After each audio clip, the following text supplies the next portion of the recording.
Bien, chicos, entonces vamos a continuar con el tema de micosis cutáneas. Para esto vamos a ver algunos casitos, así como vamos a observar acá.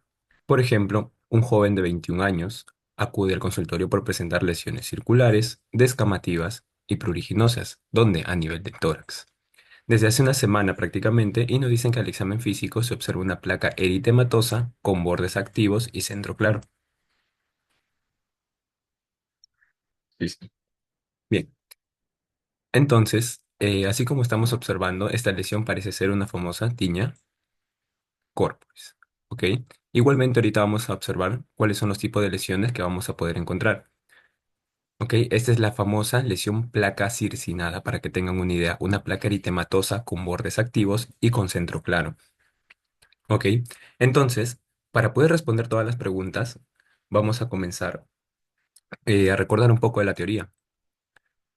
En este caso hay que recordar que las micosis, por lo general, son infecciones. ¿Por quién? Por hongos patógenos.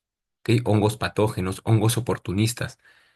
Estos hongos principalmente infectan lo que viene a ser la epidermis, la dermis, el tejido celular subcutáneo e incluso pueden agarrar vasos linfáticos. ¿Ok? Entonces tenemos dos clasificaciones. Tenemos tanto de superficial como puede ser subcutáneo. Cuando nosotros hablamos de la superficial, hay que recordar que esta es la más frecuente de las dos, ¿ok? Y esta suele afectar ¿qué capa? Principalmente la epidermis.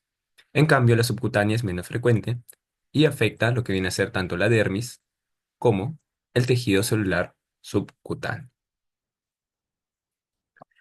Bien, dentro de las superficiales, a su vez tenemos dos tipos más. Tenemos tanto las filamentosos como las levaduras. ¿Ok? En los filamentosos tenemos tanto los dermatofitos, ¿ok? A predominio de dermatofitos o también conocidos como tiñas. Por eso les mencioné acá tiña corporis, ¿ok? Tiña corporis. ¿Qué más tenemos? Tenemos las levaduras. Las levaduras también son conocidas como su representante más característico, la famosa Candida albicans. ¿Cómo podemos diferenciarlos? Nosotros los diferenciamos principalmente porque los filamentosos suelen ser multicelulares, ¿ok? Multicelulares. Y las levaduras, como la cándida, son unicelulares. ¿Ok? Esa es una forma muy distintiva para poder diferenciarlos. Entonces, vamos a ver que los dermatofitos a su vez tienen una enzima muy importante. Recuerden que estos son los más frecuentes de los dos, son los más frecuentes los dermatofitos. ¿Ok? Y estos dermatofitos tienen una enzima característica. Esta enzima es la queratinasa. ¿Ok? Esta queratinasa, que es esa que estamos observando acá, va a actuar ¿dónde? Va a actuar a nivel de lo que viene a ser una fina capa de queratina que se encuentra por encima de la capa córnea, que es la capa más superficial de la piel, ya lo habrán visto. ¿Ok? ¿Y qué va a hacer esta queratinasa? Como su mismo nombre lo dice, destruye esa fina capa de queratina. Otro color, acá. La destruye y permite ¿qué cosa? Que invadan ¿quiénes? Hongos, bacterias, ¿ok? A predominio de esos dos. Y obviamente te generan ¿qué cosa? Micosis cutáneas. Los dermatofitos tienen clasificaciones, ¿ok? En base a su estructura y en base a su lugar de origen. En base a su estructura, vamos a tener tanto lo que es el tricofitón, el epidermofitón y el microsporum. Y en base al lugar de origen tenemos tanto geofílicos, antropofílicos y zoofílicos. Recordemos acá que los tricofitones por lo general suelen afectar todo prácticamente, acuérdense, con T de todo, piel, pelos y uñas. ¿Ok? El representante más característico, el tricofitón rubrum. ¿Ok? El tricofitón rubrum. Segundo, vamos a tener lo que son los epidermofitones. Epidermo les dice piel, entonces solo afecta la piel, ¿ok? Solo la piel. Representante, por ejemplo, el epidermofitón flocoso. Y luego tenemos al microsporum. Recuerden, el microsporum afecta tanto lo que es piel y pelo, ¿ok? No las uñas, solo piel y pelo. El representante característico, Microsporum canis. Recuerden, este va a ser principalmente por quién? Por el perro, ¿ok? Microsporum canis. En base al lugar de origen tenemos entonces geofílico, quiere decir que es por afinidad por la tierra, es decir, son hongos que se presentan en la tierra y que pueden contagiar obviamente al humano. Antropofílico quiere decir son hongos que están prácticamente en la piel del hombre y que obviamente pueden invadir, siempre y cuando el paciente presente estados de inmunosupresión, por ejemplo, o alguno de los factores de riesgo que vamos a observar. Y zoofílico son aquellos que están en el animal y que obviamente pueden transmitirle al hombre. como por ejemplo el famoso Microsporum canis. Antropofílico tenemos, por ejemplo, el Trichophyton rubrum, el Trichophyton tonsurans, y geofílicos tenemos el Microsporum ipsium. Y en el caso de las subcutáneas, recuerden, no son tan frecuentes, pero hay una característica, hay una que es característica de las subcutáneas, la famosa esporotricosis. ¿Ok? La esporotricosis, que es causada, recuerden, por el Sporotrix schenki. ¿Ok? El SS, Sporotrix schenki. Bien, entonces, recordemos algunos factores de riesgo antes de comenzar con las preguntas, principalmente la higiene, ¿ok? Una mala higiene predispone obviamente a infecciones micóticas. ¿Qué más? Lo que viene a ser la humedad, ¿ok? La humedad, los climas incluso, recuerden climas tropicales o subtropicales, los animales, como por ejemplo, ¿cuál? El perro, ¿ok? El perro. ¿Qué más vamos a tener? Vamos a tener, por ejemplo, pacientes que están en nebulizaciones o pacientes que usan corticoides inhalatorios, ¿ok? Estos pacientes cuando usan corticoides a larga data pueden predisponer a qué? A infecciones por Candida albicans y te generan, por ejemplo, el famoso Muget oral o candidiasis oral. Y por último, pacientes diabéticos, porque los pacientes diabéticos obviamente hacen poliuria, polidipsia, polifagia, pérdida de peso. Y principalmente estos pacientes, como le mencioné, hacen poliuria, o sea, se deshidratan en grandes cantidades. Entonces, van a predisponer a que la piel y las mucosas estén secas. Y esto también es un factor de riesgo para infecciones por hongos. Bien, ahora sí, entonces, viendo las preguntas, vamos a responder. Nos dice, ¿qué son las micosis cutáneas y qué estructuras del cuerpo suelen afectar con más frecuencia? Recuerden que las micosis cutáneas, entonces, son infecciones, ¿ok? Son infecciones por hongos oportunistas o patógenos. ¿Y qué estructuras del cuerpo van a afectar? Principalmente van a afectar lo que es la piel, en todos sus componentes, epidermis, dermis, tejido celular subcutáneo y en el caso de la esporotricosis llega incluso hasta vasos linfáticos. ¿Ok? Acuérdense de eso. Siguiente pregunta nos dice, define brevemente qué son los dermatofitos y cuál es su relación con las micosis cutáneas. ¿Ok? Los dermatofitos entonces son hongos patógenos, que son hongos patógenos superficiales, ¿ok? Superficiales. Incluso puedes ponerle también entre paréntesis filamentosos, ¿ok? Filamentosos. ¿Y cuál es su relación con las micosis cutáneas? Que van a presentar la enzima característica conocida como queratinasa. De esta manera, favorece la infección por hongos.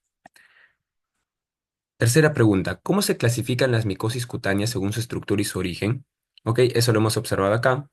En base a su estructura sabemos que es tricofitón, epidermofitón o microsporum. Y en base a su lugar de origen, obviamente, vamos a tener que es geofílico, antropofílico o zoofílico. Si nos preguntan qué diferencia hay entre una micosis superficial y una micosis subcutánea, en este caso ya sabemos que las superficiales, aparte que son más frecuentes, ¿ok? Son más frecuentes, nos afecta lo que viene a ser la epidermis, ¿ok? La epidermis, la capa más superficial. En cambio, las subcutáneas que nos afectaban tanto lo que es la dermis, tejido celular subcutáneo, e incluso vasos linfáticos, ¿ok? Es la principal diferencia. Y nos dice, menciona al menos tres factores de riesgo que nos van a llevar a micosis cutáneas. Entonces, como ya les mencioné, importantísimo que se acuerden, la higiene, la humedad, climas tropicales o subtropicales, pacientes con nebulizaciones, tener animales también, principalmente el perro, y pacientes diabéticos. ¿Ok? Pacientes diabéticos.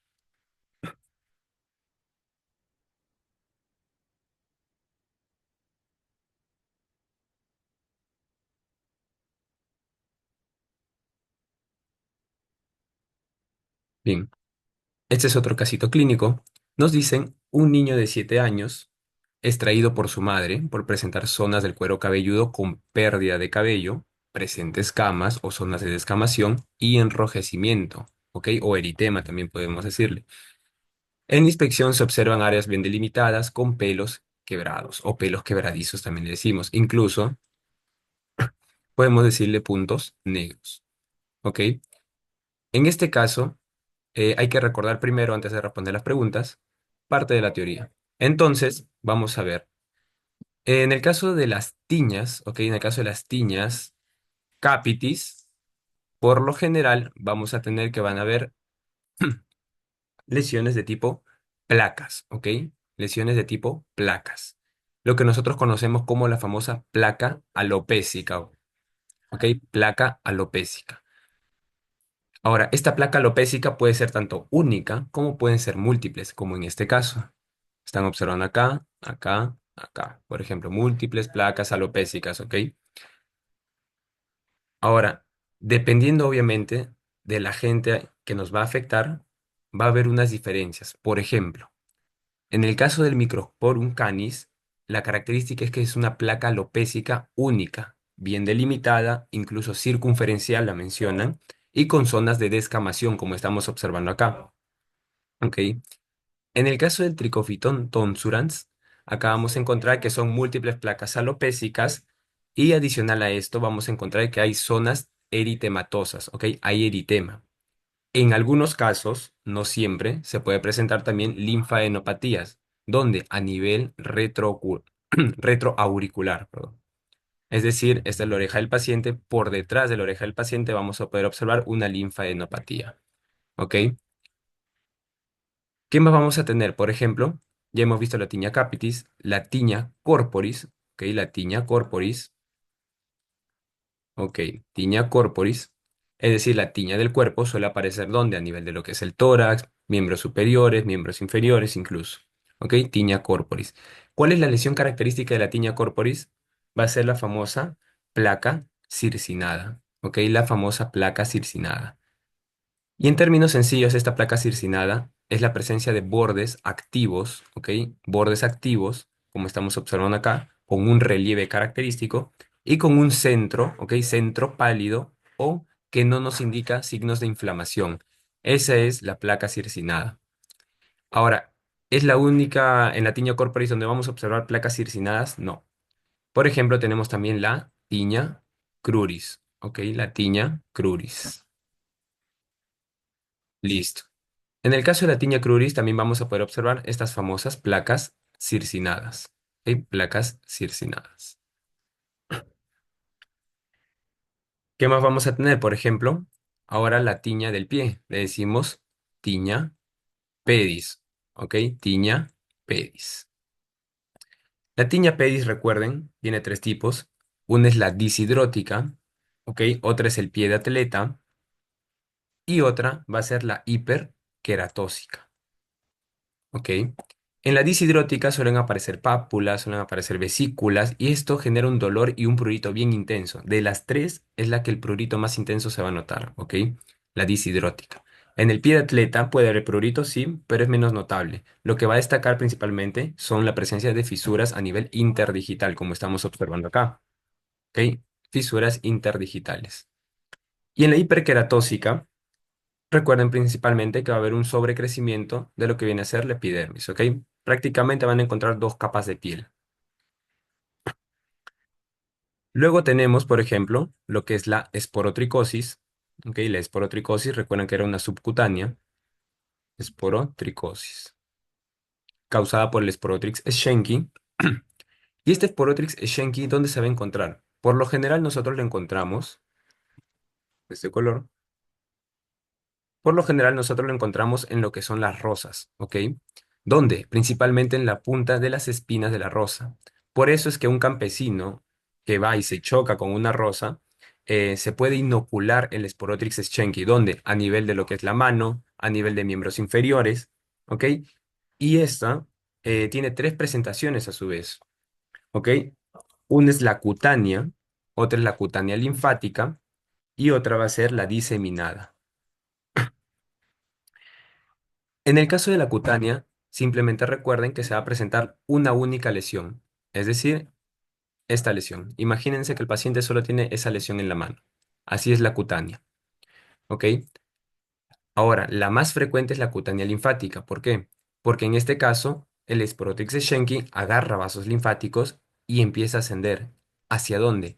Hacia la zona donde hay mayor confluencia de vasos linfáticos. Por ejemplo, si te has picado en la mano, ¿ok? El Sporotrix Schenki va a querer ir ¿hacia dónde? Hacia la axila, ¿ok? Si fuesen miembros inferiores, ¿hacia dónde quería, hacia dónde quiere ir? Hacia lo que viene a ser la ingle, ¿ok? Listo. Esta es la más frecuente, acuérdense. Y la diseminada es la de peor pronóstico porque puede generar falla multiorgánica, ¿ok? El esporotricosis. ¿Qué más tenemos? Tenemos, por ejemplo, la famosa cándida, ¿ok? La famosa cándida. En este caso, causada por la Candida albicans, suele tener múltiples presentaciones clínicas, ¿ok? Una de estas, por ejemplo, en el caso de las embarazadas, por aumento del tamaño de los senos, en realidad, suele aumentar la humedad a nivel del pliegue intermamario, ¿ok?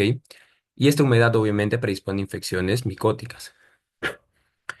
Lo que vamos a observar acá es la famosa cándida intertriginosa, ¿ok? Cándida intertriginosa.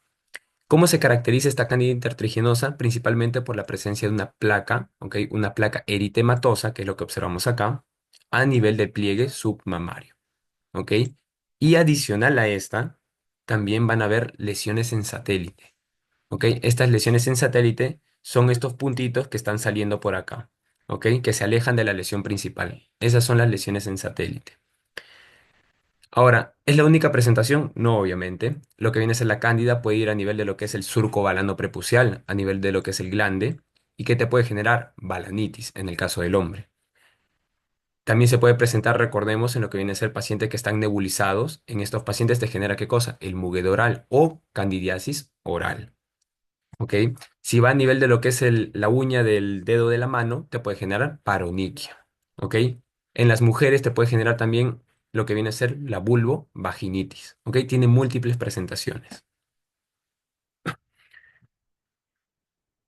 Bien, entonces, en este caso vamos a responder las preguntas y nos dice, ¿qué es la tiña capitis?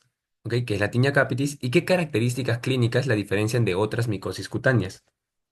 Recuerden, entonces, la tiña capitis es una infección micótica o por hongos oportunistas,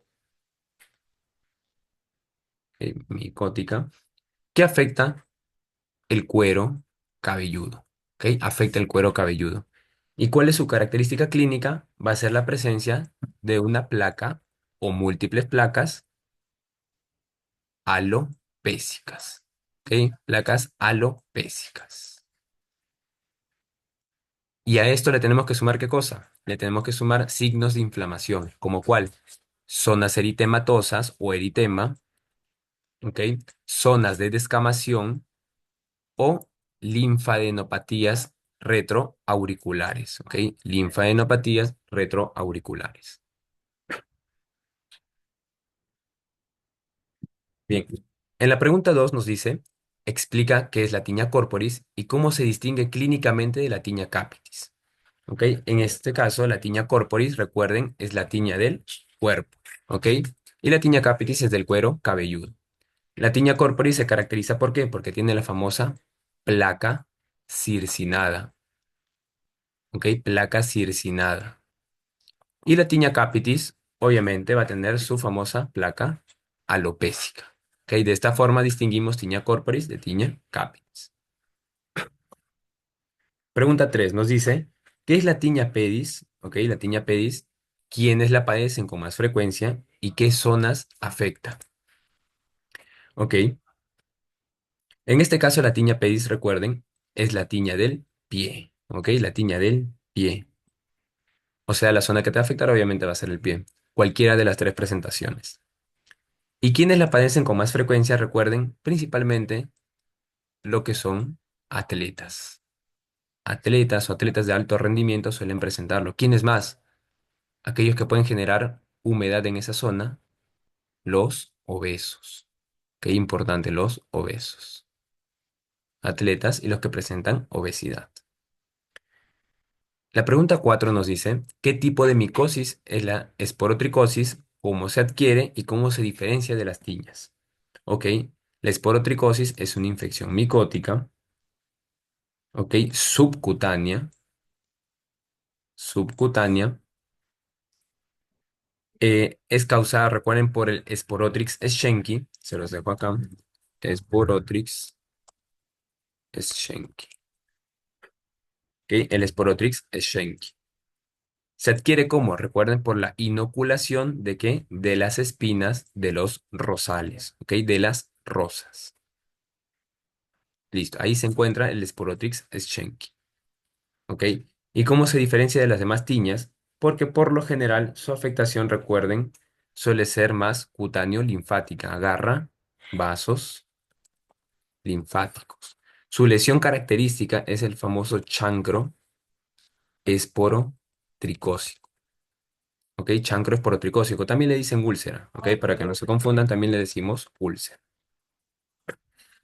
Listo. Pregunta 5. Nos dicen, ¿qué otros factores favorecen la aparición de micosis como la tiña capitis? Acá es importante, aparte de los factores de riesgo que les he mencionado, eh, también lo que son los niños. ¿Ok? Los niños. ¿Por qué? Por lo general los adultos producen gran contenido sebáceo y esto sirve como una barrera protectora a nivel de lo que es el cuero cabelludo, lo cual no pasa en el niño, ¿ok? Por ende, este niño tiene mayor predisposición a generar tiña capitis. ¿Ok? Tiña capitis.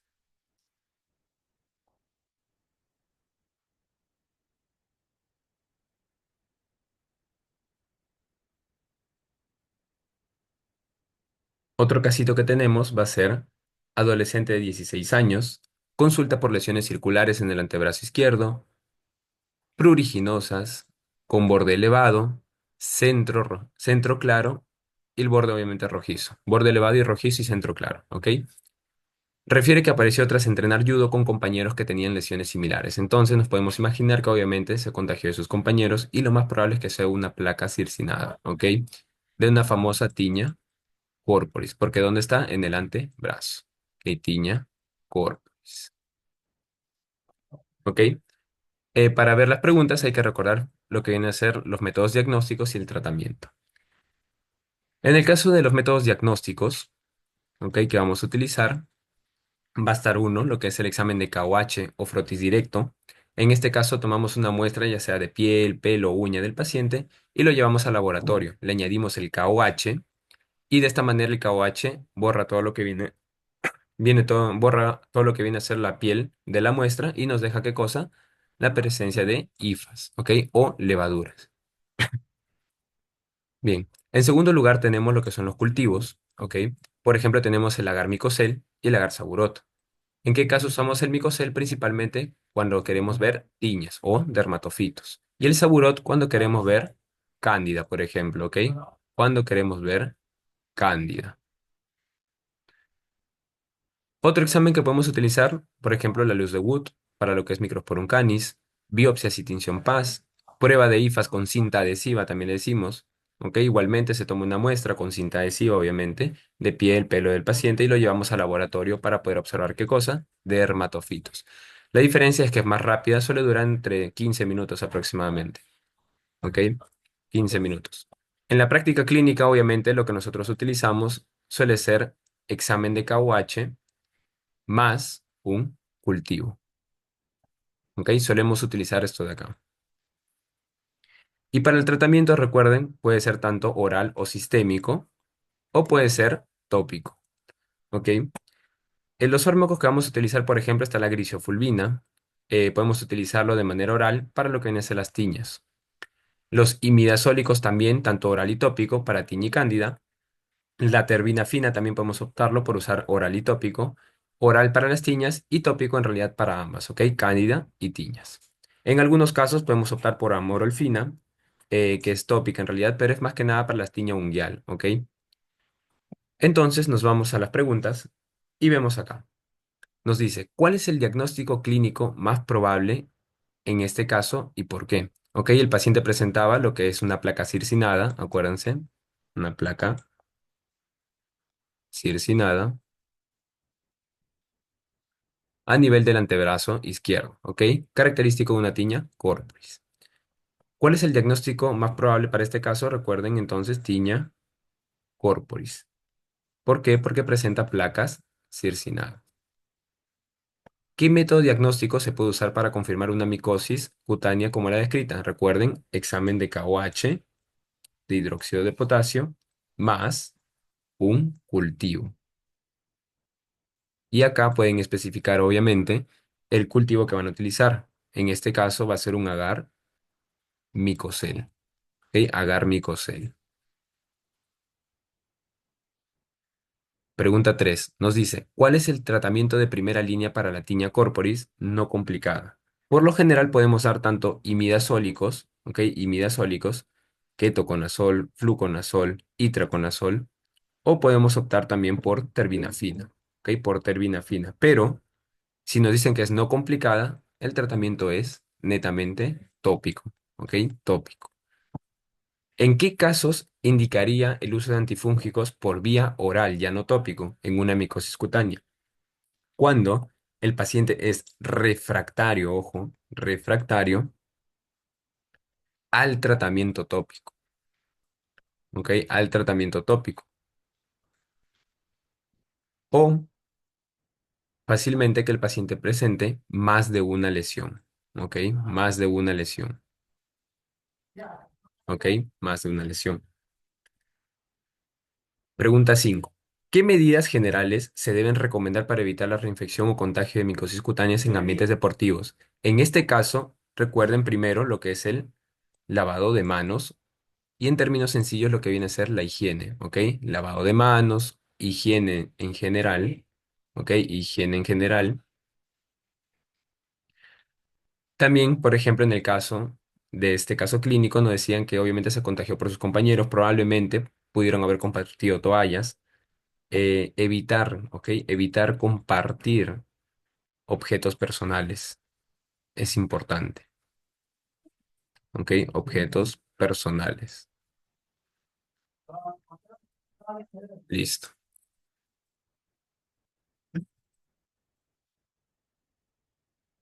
Bien, con esto hemos visto entonces partes de las micosis cutáneas, ¿ok? Y ahora vamos a hablar de lo que es el acné y la rosácea. En el caso del acné y la rosácea, vamos a tener también casitos clínicos, como por ejemplo el primero nos dice, Lucas de 16 años presenta cara roja, granitos en la cara desde hace meses. Tiene puntos negros y blancos y algunos están inflamados, ¿ok?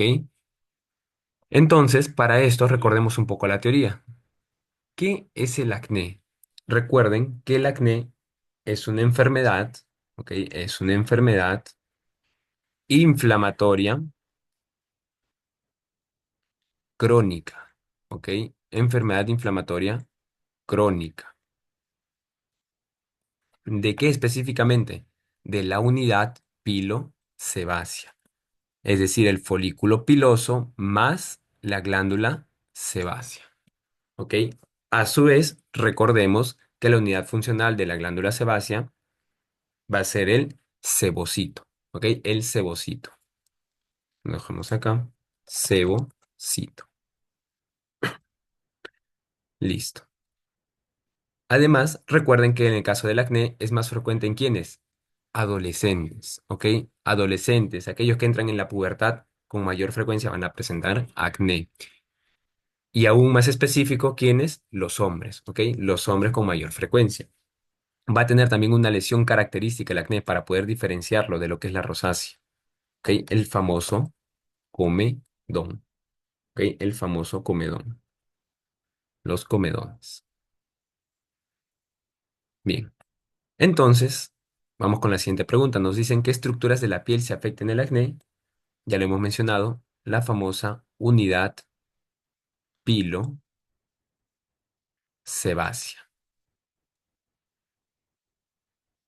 ¿ok? La unidad pilosebácea. ¿Qué factores intervienen en la aparición del acné?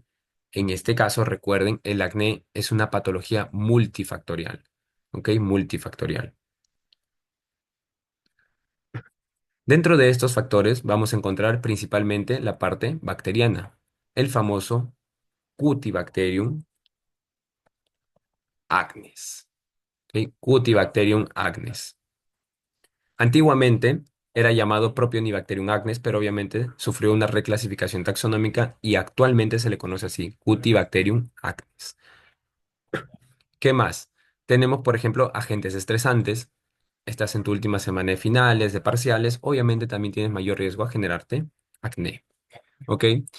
Lo que son también maquillajes, principalmente lo que son los polvos, ¿ok? Los polvos, porque estos polvos van a actuar a este nivel, van a tapar lo que es la luz del folículo piloso, ¿ok? La luz del folículo piloso. De esta manera, si el sebocito sigue produciendo su contenido sebáceo, este se queda atrapado a este nivel y te genera los famosos granitos, ¿ok? Los famosos granitos. ¿Qué más? Tenemos factores genéticos, principalmente asociados al aumento de los andrógenos, ¿ok? Ahorita vamos a mencionar porque es importante. Lo que viene a ser la radiación ultravioleta, es decir, la incidencia del sol.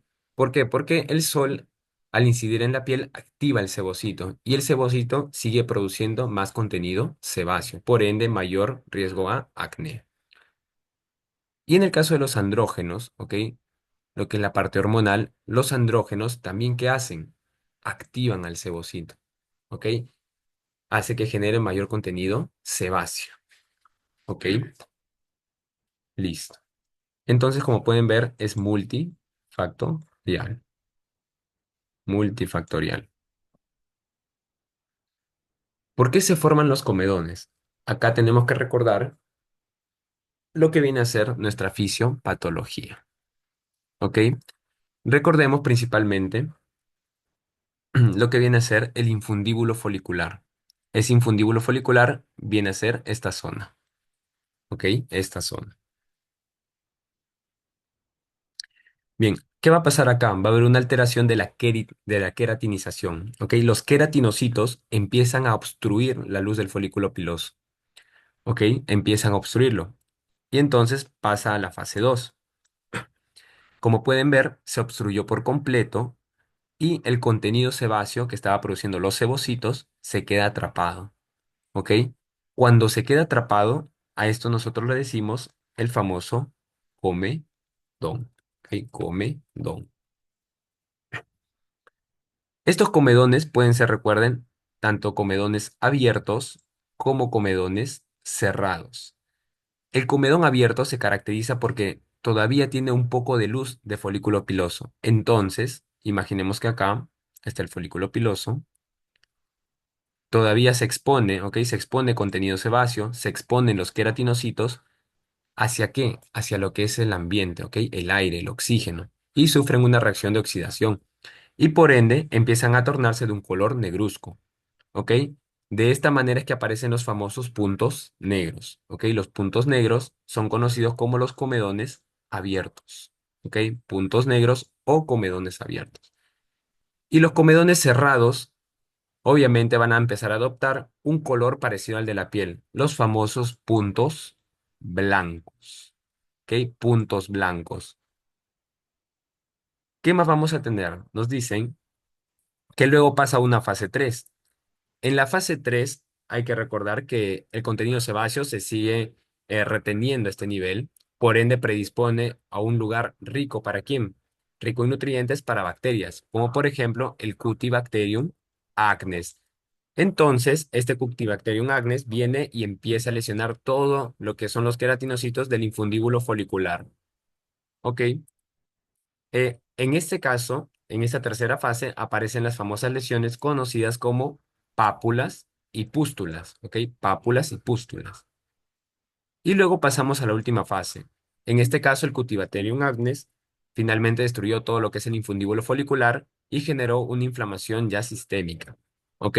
En este caso, ya aparecen complicaciones más severas, como por ejemplo, lo que son los nódulos, los quistes y los abscesos, ¿ok? Estos ya son indicadores de severidad en el acné, ¿ok? Acuérdense de eso. Entonces, vamos a responder lo que nos dice acá. ¿Qué papel juegan las hormonas en el acné? Como ya hemos mencionado, las hormonas a predominio de los andrógenos, ¿ok? Los andrógenos que van a generar aumento de la producción de quién? Del sebocito, ¿ok? Del sebocito. Listo. Entonces, en este caso, estamos sabiendo que Lucas, de 16 años, obviamente está entrando ya a la adolescencia, bueno, está en adolescencia, Esos granitos que tiene en la cara, esos puntos negros, puntos blancos, son asociados ¿a qué? Al acné. ¿Ok? Y por su contraparte nos vamos a este casito. Nos dicen, Carla de 48 años tiene enrojecimiento en las mejillas, que aparece con el calor y comidas picantes, como por ejemplo el ají. A veces tiene granitos, pero no tiene puntos negros. ¿Ok?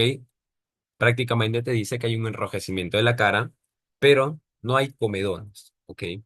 Eso es lo que nos quiere decir.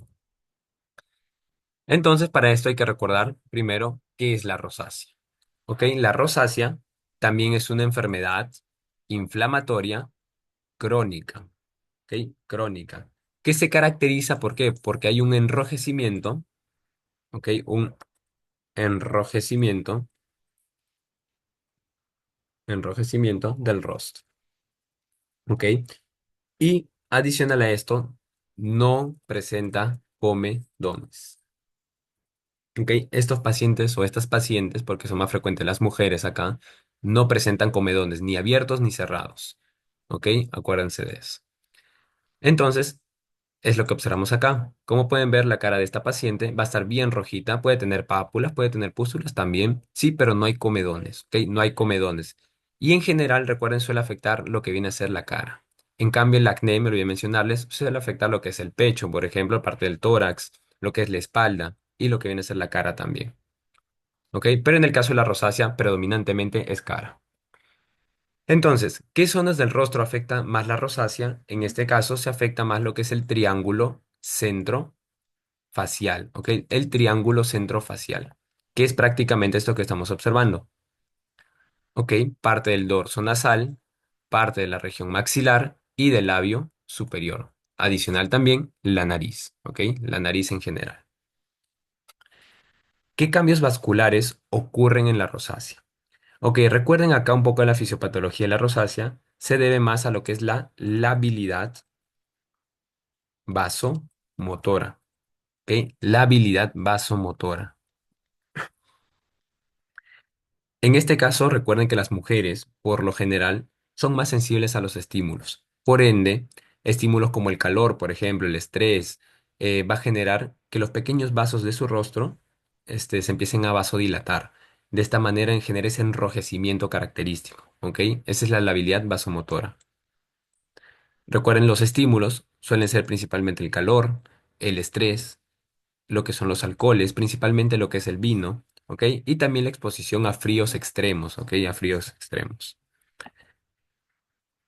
La siguiente pregunta nos dice, ¿qué es la diferencia del acné en cuanto a la fisiopatología? ¿Ok? Uno, es la labilidad vasomotora, ¿ok? Y dos, que acá no hay comedones. No se forman comedones.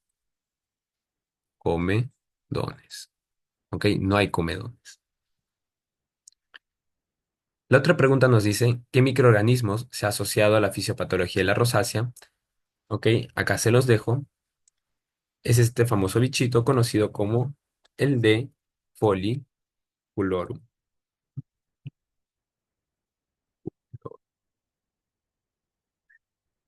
El de foliculorum o también conocido como ácaro. Ok, como ácaro. Recuerden que las personas con rosácea por lo general tienen mayor predisposición a tener ácaros. Ok, ácaros.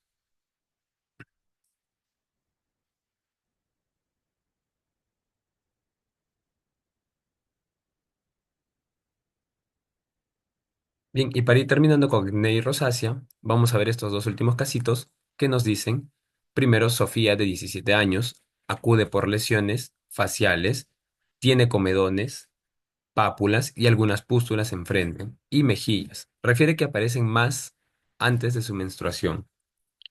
Entonces, vamos con la pregunta. Nos dice, ¿qué tipo de lesiones se observa comúnmente en el acné? ¿Ok? En este caso, recuerden los comedones. Comedones. Y es característico porque nos dicen acá, por ejemplo, que tiene la paciente comedones. Entonces, Sofía tiene acné, ¿ok? Comedones igual acné. Así de simple. Puede haber pápulas, Pueden haber pápulas, pueden haber pústulas, pueden haber nódulos, quistes, abscesos también. ¿Ok? Los comedones. ¿Cuál es la distribución más frecuente de las lesiones del acné? Como les mencioné, uno, la espalda. Dos, el rostro. El rostro. Y tres, el tórax. ¿Ok? El tórax. El tórax. Espalda, rostro y tórax. La siguiente pregunta nos dice, ¿qué signo puede indicar gravedad en el acné? ¿Ok? En este caso les mencioné que los signos de gravedad era cuando aparecían estas lesiones. Nódulos, quistes o abscesos. ¿Ok? Nódulos, quistes o abscesos. Son característicos de gravedad en el acné. La siguiente pregunta nos dice, ¿qué signo clínico diferencia el acné de otras dermatosis similares como la rosácea? ¿Ok? Ya lo sabemos, ¿ok? Son los comedones. ¿Ok? Los comedones. Comedones, recuerden, abiertos o cerrados. Puntos negros o puntos blancos. Cualquiera de las dos formas. Listo. Y nos preguntan entonces, ¿cuál es el tratamiento inicial para el acné leve con comedones y pápulas? Para esto recordemos un poco la teoría. El tratamiento depende de la gravedad. Si es leve, le damos tópico, cremitas. Si es moderado a severo, le damos tratamiento sistémico, es decir, vía oral. El tratamiento tópico, por lo general, pueden ser antibióticos, ¿ok? Antibióticos tópicos, una clindamicina podría ser, por ejemplo. Pero antes de antibióticos siempre optamos ¿por qué? Por darle lo que son peróxido de benzoilo y retinoides tópicos, ¿ok? Como por ejemplo el ácido retinoico, ¿ok? Ya que estos dos en realidad tienen una acción comedolítica, entonces te ayudan ¿con quién? Con los comedones, ¿ok? Con los comedones. Y en el caso de que sea moderado a severo, el tratamiento es sistémico. Decimos moderado a severo cuando ya hay pápulas, pústulas, abscesos, nódulos, quistes, recuerden. Acá ya utilizamos antibióticos, obviamente sistémicos, como las tetraciclinas, ¿ok? Dentro de estas, la más utilizada suele ser la doxiciclina, acuérdense, la doxiciclina, doxiciclina. Otros fármacos, por ejemplo, la isotretinoína, también podemos utilizarla, tiene acción a nivel de los comedones, a nivel de lo que viene a ser el Cutibacterium acnes y a nivel de la producción de sebo por el sebocito, ¿ok? Tiene esas tres funciones, por eso es muy importante la isotretinoína, pero tiene un efecto adverso, ¿ok? Acuérdense que la isotretinoína te genera sequedad de mucosas y piel, la famosa cerosis, ¿ok? Cerosis, cerosis. Adicional hay otros fármacos, obviamente, por ejemplo, tenemos la espironolactona, ¿ok? Y acá les pongo un ejemplo. Imagínense una paciente con síndrome de ovario poliquístico. Obviamente ella está produciendo gran cantidad de andrógenos, ¿ok? Debido a esta patología. Y obviamente esta paciente va a tener granitos. Por ende, la paciente va a su consulta y se quiere tratar los granitos y le dan isotretinoína.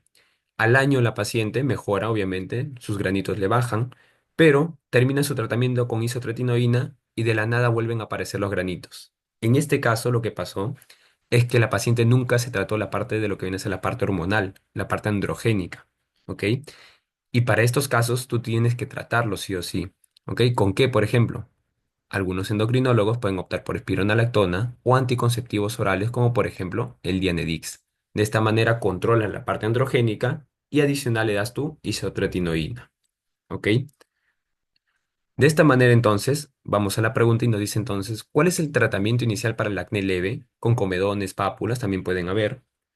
Podemos optar por antibióticos, una clindamicina, si es que pudiésemos, ¿no? Una tópica. Pero podemos optar también por qué? Peróxido de benzoilo, peróxido de benzoilo más tus retinoides, ¿ok? Tu ácido retinoico o tus retinoides.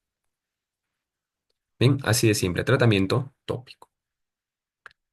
Y el otro casito nos dice, María, de 45 años, ¿ok? Mayor de edad, refiere enrojecimiento facial persistente que empeora con el sol. ¿ok? O comidas calientes. Presenta pápulas, presenta pústulas y algunas telangiectasias, ¿ok? Que es prácticamente por la vasodilatación, recuérdense, a nivel de la nariz y las mejillas. En este caso, sospechamos obviamente que la paciente tiene rosácea, ¿no? ¿Cuáles van a ser los síntomas típicos de la rosácea? Veamos este cuadrito.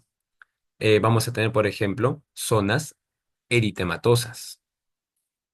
¿Ok? Zonas eritematosas. Nosotros le podemos clasificar incluso en flushing y Cushing. Flushing es cuando tiene poca duración, ¿ok?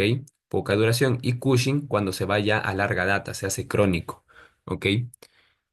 Pero presenta zonas eritematosas. Por ejemplo, acá. Por ejemplo, acá. ¿Qué más vamos a tener? Pueden presentar pápulas y pústulas. ¿Qué es lo que observamos acá? Estos pequeños puntitos que estamos observando acá. Pápulas, pústulas. ¿Qué más podemos encontrar? Podemos encontrar la famosa rinofima o simplemente fimas. ¿Qué quiere decir fima? Es un sobrecrecimiento de tejido a nivel de la nariz. ¿Ok? Recuerden importante, si a un hombre le da una fima, lo más probable es que se le deforme toda la nariz. Por ende, acá podemos decir incluso que esta es una paciente mujer, porque esta fima está bien conservada. ¿Ok? Y por último, afectación ocular. Afectación ocular. Por lo general genera irritación, ¿ok? Irritación y dolor periocular. Nos preguntan entonces, ¿qué desencadenantes suelen empeorar la rosácea? Acá vamos a ver lo que ya les mencioné también. El calor a la cabeza, estrés, consumo de alcoholes, como por ejemplo el vino, lo que viene a ser también el frío extremo, ¿ok? El frío extremo y el ejercicio intenso, ¿ok? Esas suelen ser las principales.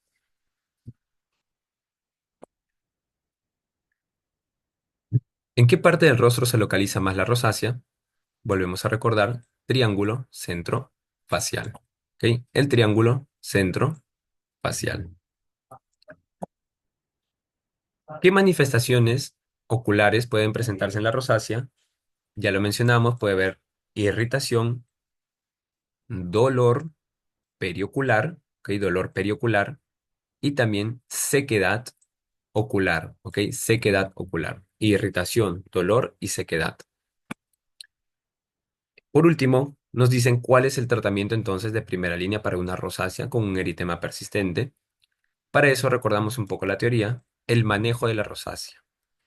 Primero, a la cabeza, evitar estímulos. El calor, el estrés, el vino, evita esos estímulos. Segundo, si no puedes, obviamente, trata de darle fármacos. Pero recuerden siempre tópico, ¿ok? Siempre primero tópico. Metronidazol tópico, ivermectina tópica, ¿ok? En caso no funcione, obviamente, podemos pasar a ivermectina oral, ¿ok? Y en el último de los casos, tetraciclinas, ¿ok? Tetraciclinas. El tratamiento en este caso simplemente va a ser metronidazol tópico, ¿ok? Metronidazol tópico. Es el de primera elección que vamos a utilizar, metronidazol tópico.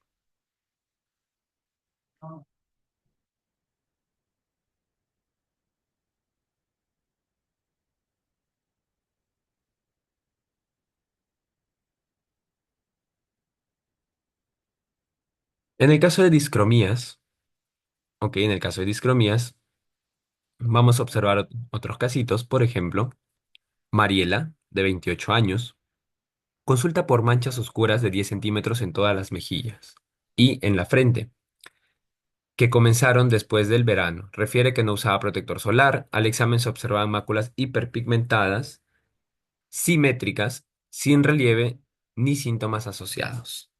¿Ok? Entonces, ahorita vamos a ver qué posible lesión podría ser esta. Para esto hay que recordar qué es una discromía.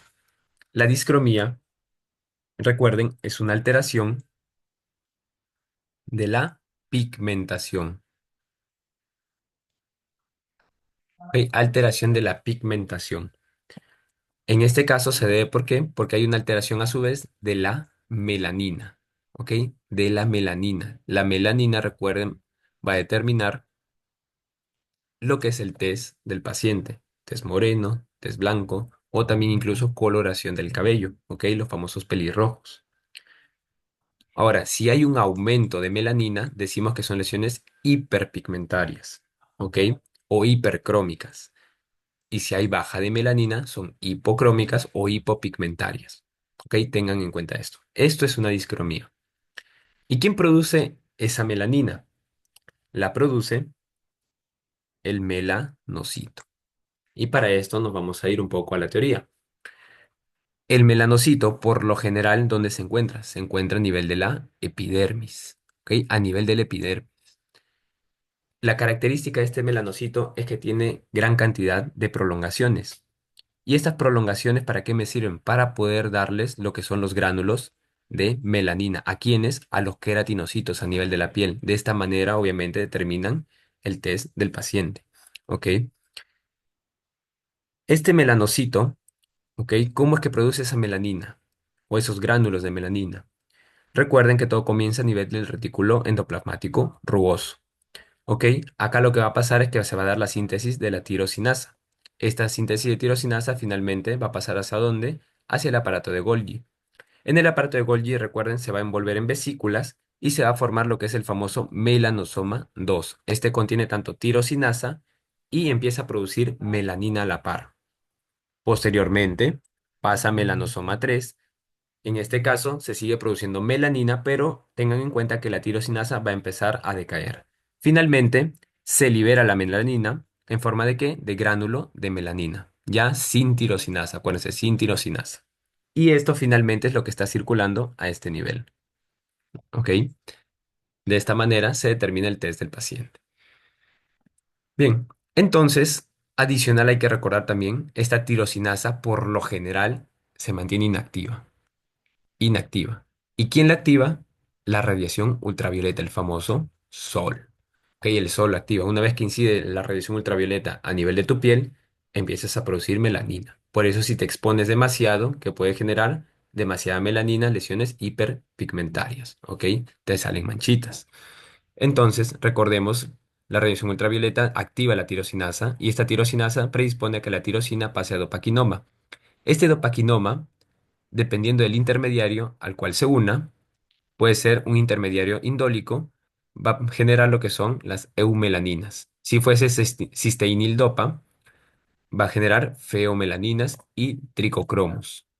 Las eumelaninas determinan el tez moreno, las feomelaninas el tez blanco y los tricocromos la coloración rojiza del pelo, los pelirrojos. Ahora, hay patologías, como les mencioné, hiperpigmentarias como hipopigmentarias. Por ejemplo, las hipopigmentarias tenemos lo que viene a ser por falta o ausencia de melanina. Por ejemplo, el famoso piebaldismo. ¿Ok? El piebaldismo es netamente genético. Recuerden, si el padre lo tiene, lo más probable es que el hijo lo tenga. Y se da porque hay ausencia de melanocitos, ¿ok? En ciertas zonas del cuerpo. Como por ejemplo, ¿dónde? A nivel del tórax, a nivel de ciertas partes del cuero cabelludo. ¿Ok? Y por eso, ¿qué vamos a observar característico en estos pacientes? Vamos a observar algunas máculas acrómicas, ¿ok? Acrómicas, porque no hay melanocitos, no hay melanina tampoco, entonces acrómicas. ¿Dónde más podemos observarlo? A nivel de lo que es el pelo, el famoso mechón blanco, ¿ok? No solo en el pelo, puede ser también en la barba, puede ser también en la ceja, ¿ok? Pero acuérdense de eso, suele ser padre e hijo. Otra patología importante, hipopigmentaria, suele ser ¿cuál? El famoso vitiligo. El famoso vitiligo. Recuerden que el vitiligo no es que no hayan melanocitos, simplemente que se están destruyendo. Es una enfermedad autoinmune. El propio cuerpo empieza a destruir sus propios melanocitos. ¿Ok? Sus propios melanocitos. De esta manera es que empiezan a aparecer manchas o máculas acrómicas en distintas partes del cuerpo, porque una vez que destruyes un melanocito propio, el cuerpo empieza a destruirlo en cualquier parte. ¿Ok? ¿Y dónde tienes melanocitos? En todo lo que es piel. ¿Ok? Es una enfermedad progresiva. ¿Ok? Cura tiene, no tiene cura en realidad. ¿Ok? Pero hay algunos métodos que podemos utilizar para tratar de apaciguar esa clínica del paciente. Y las lesiones hiperpigmentarias, recuerden, las que más van a destacar son lo que es el melasma, ¿ok? El melasma, lo que viene a ser los léntigos, lo coloco, léntigos, y las cefélides, ¿ok? Las cefélides. En el caso de los léntigos, comenzamos primero. También son conocidos como las manchas. Recuerden que esto es a predominio en quienes, adultos mayores, ¿ok? A predominio de adultos mayores, conocido como manchas. Suelen tener un tamaño aproximado de 1 a 2 por 3 centímetros, ¿ok? Se limitan en ese tamaño y recuerden que ya llegan a ser casi permanentes, ¿ok? ¿Ok? Casi permanentes. A diferencia de las cefélidas. En el caso de las cefélides, recuerden, es característico de quienes, personas jóvenes, principalmente los niños, ¿ok? Suele aparecer cuando en verano y desaparecen en invierno. ¿Qué quiero decir? Que es temporal, ¿ok? Es temporal. Acuérdense de esas diferencias. Además, obviamente, las lesiones son de tipo puntiformes, ¿ok? Prácticamente son pequeños puntos. Acá ya son manchas de 2 por 3 centímetros. Y en el que ya se ven más grandes, como por ejemplo 10 centímetros, es el melasma, ¿ok? Como podemos observar acá. Estas lesiones hiperpigmentarias, color marronáceo, eh, van a ser el famoso melasma, donde se puede encontrar principalmente a nivel de lo que es la región maxilar o las mejillas, lo que viene a ser la región frontal, lo que viene a ser la frente, ¿ok? Esta es una forma de poder diferenciarlo. Recuerden el tamaño, ¿ok? El tamaño puntiforme, 2 por 3 centímetros y más de 10 centímetros. Entonces, vamos a ver la siguiente pregunta. Nos dice, ¿qué tipo de pigmento está alterado en las discromías? Ya lo hemos dicho, la famosa melanina, ¿ok? La melanina. ¿Qué es el melasma? El melasma, que va a ser en este caso, porque si se dan cuenta, tiene manchas oscuras de 10 centímetros en mejilla y frente. Y eso le mencioné dónde se encuentra, melasma. ¿Ok? El melasma entonces es una discromía, ¿ok? Hiperpigmentaria, hiperpigmentaria, que presenta una mácula, ¿ok? Son máculas, máculas de color marrón, marrón oscuro, ¿ok? Color marrón oscuro, que predominan en dónde, recuerden, en región maxilar. Maxilar me refiero a mejillas, ¿ok? Maxilar o mejillas. La causa más frecuente, recuerden, suele ser principalmente la exposición al sol sin usar bloqueador, sin usar sombreros, ¿ok? Principalmente eso. ¿Por qué el sol empeora algunas discromías como el melasma? Recuerden que lo que hace el sol es activar la tirosinasa, ¿ok? Por aumento de tirosinasa. Obviamente, si un paciente tiene melasma y se expone más al sol, activa obviamente, ¿qué cosa? Mayor producción de melanina, ¿ok? Después nos dicen, ¿qué puede causar hipopigmentación en la piel? ¿Ok? Para que ocurra una hipopigmentación, tengan en cuenta que o no hay melanina, o baja la melanina, o no hay melanocitos. ¿Ok? No hay melanocitos. Como estamos observando acá, por ejemplo, en el vitiligo, se destruyen los melanocitos, lesión hipopigmentaria. ¿Ok? En el piebaldismo igualmente no hay melanocitos, es una lesión hipopigmentaria. ¿Ok? Con máculas acrómicas. ¿Qué es el vitiligo? El vitiligo, ya hemos mencionado, es una enfermedad autoinmune, ¿ok? Donde se destruye el melanocito, el melanocito. Algo adicional acá que agregar es que en el caso del vitiligo, por ejemplo, va a estar asociado a otras enfermedades autoinmunes, como por ejemplo el hipotiroidismo, ¿ok? Va a estar asociado a eso, enfermedad de Hashimoto, por ejemplo. Acuérdense de eso. Le dicen a un paciente con hipotiroidismo, ¿cuál es la patología más asociada? Dentro de las pigmentarias, hipopigmentarias, está el vitiligo. Luego nos preguntan qué es un efélide. La efélide, vulgarmente conocido como pecas, ¿ok? Las pecas, suelen ser más frecuentes en quienes, niños o adolescentes. Suele aparecer cuando en verano y desaparece en invierno, ¿ok? Son temporales.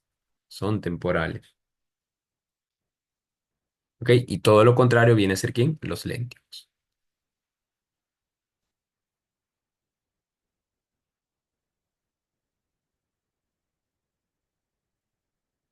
Bien, y para terminar con discromías, entonces vamos a ver este casito. Luis, de 35 años, acude por aparición de manchas blancas en las manos y cara desde hace varios meses. No le pican ni le duelen, pero ha notado que aumentan. Tiene antecedentes familiares de enfermedades autoinmunes, así suelen venir los casos. También refiere tener muchas pecas desde niño. O sea, ya tenía enfermedades dermatológicas previas, tiene enfermedades autoinmunes como antecedentes en la parte familiar y las manchas blancas que les están apareciendo. ¿Dónde? En las manos. Acuérdense de eso. Entonces, hasta acá nosotros podemos pensar, incluso el paciente tiene posiblemente un vitiligo. ¿Ok? Un vitiligo.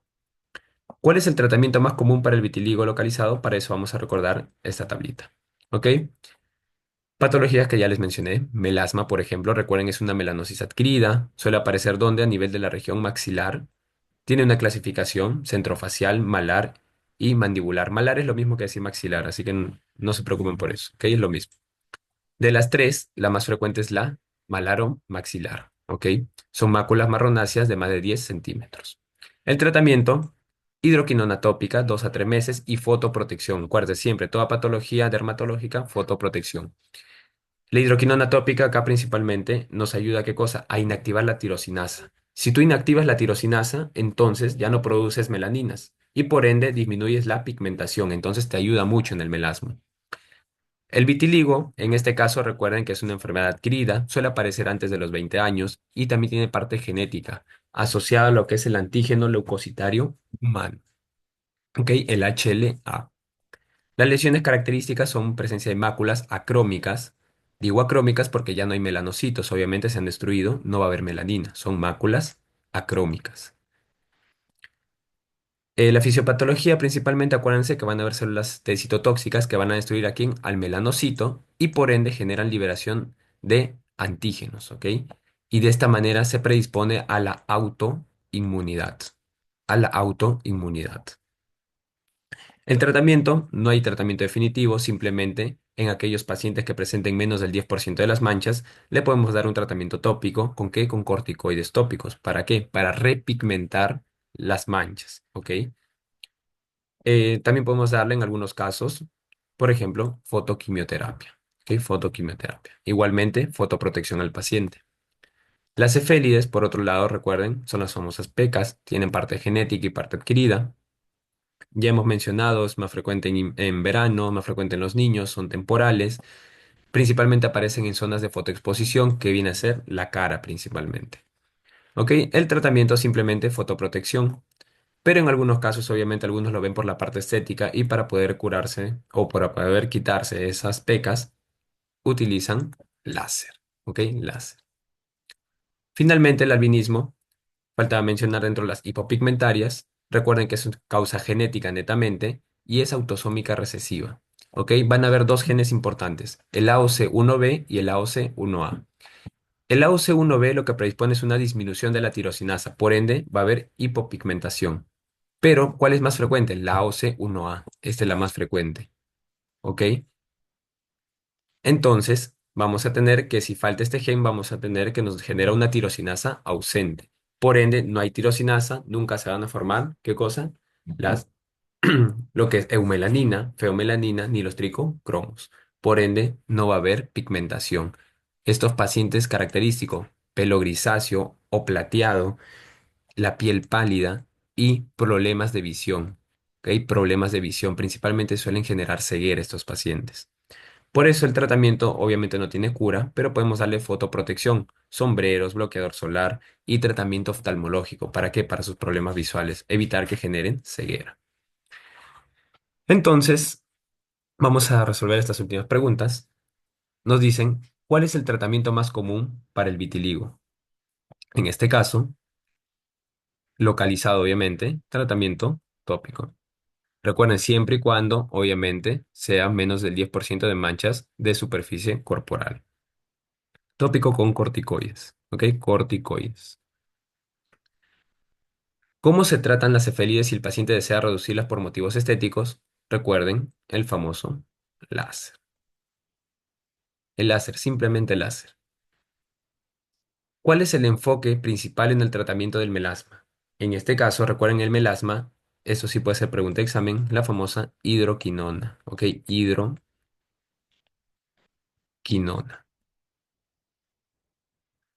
Tópica. Ojo, es tópica.